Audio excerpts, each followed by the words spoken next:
এই যে দুটো মুরগি কিনেছি 600 টাকা দিয়ে।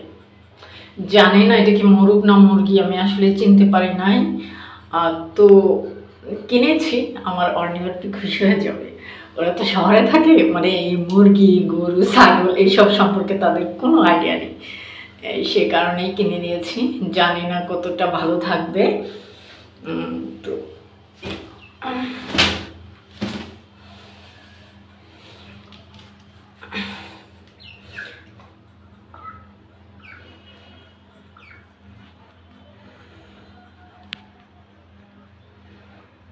মুরগিগুলো এইখানে খাঁচিটা দিয়েছি যেন রাতের বেলায় ওরা ঘুমাতে পারে, ওখানে চাল দিয়েছি।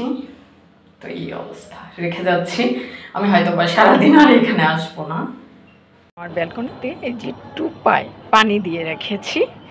অনেক সময় আমার ব্যালকনিতে চড়ুই পাখি, শালিক পাখি, বুলবুলি, টুনটুনি আর খঞ্জ সব চলে আসে, তো তখন ওরা এই টোপা থেকে পানি খায়। দেখো কচু গাছ অলরেডি লতা হচ্ছে, এটা হচ্ছে কাঁকরোল গাছ।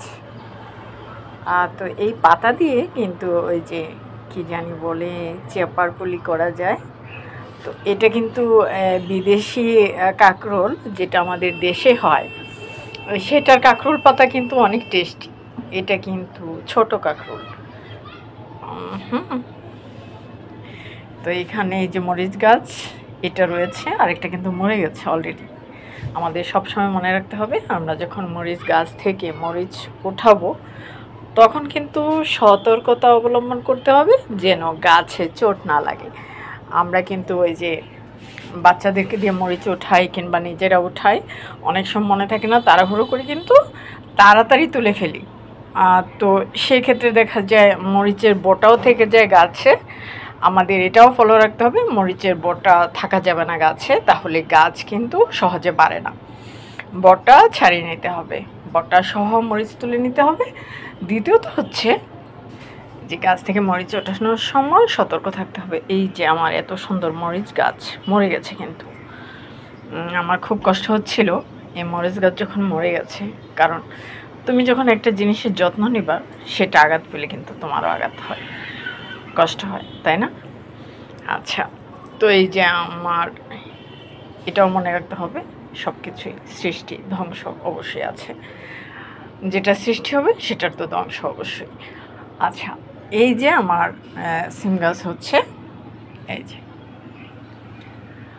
তো আশা করি সিম গাছ হবে এবার। জানি না কতটা, অনেক সময় মরেও যায়। টবের গাছ নিয়ে কোনো বাহাদুরি নেই আসলে, সৃষ্টি নিয়ে বাহাদুরি নেই, সৃষ্টি ধ্বংস হয়ে যেতে পারে। এই যে তো এই যে এখানে একটা মিষ্টি লাউ গাছ হয়েছে, আমি কিন্তু পাতাগুলো আজকে নিয়ে নেব, গাছটা ভিতরে নিয়ে আসব। কারণ গাছটা যেভাবে বড় হচ্ছে, যদি এটা বড় হয়, আমার হাজব্যান্ড ওমর ফারুক সাহেব আবার গাছ কেটে ফেলে, সে কারণে আমার ভয় হয়। আমার কাছে জিজ্ঞেসও করে না যে গাছটা কি দরকারি নাকি, সে কিন্তু গাছ কেটে ফেলে। সে কারণে আমার ভয় হয় কখন যেন কেটে ফেলে। হ্যাঁ, গাছ তৈরি করা অনেক কষ্ট, আর সে হুটহাট গাছ কেটে ফেলে, সে কারণে আমার খুব কষ্ট হয়। এই যে কত দূর পর্যন্ত চলে গেছে। হ্যাঁ, শাকগুলো নিয়ে নিয়েছিলাম, এখন আবার গাছটা লতাটা ঘুরিয়ে দিয়েছি আমি, এখন এই অবস্থা। আজকে মিষ্টি লাউ শাক নিয়ে নেব। আমাদের কিন্তু আসলে খুব বেশি শাক লাগে না, অল্প একটু হলেই হয়ে যায় একবেলা। তো ঠিক আছে, গাছ দেখিয়েছি তোমাদের, আর একটু দেখাই। এই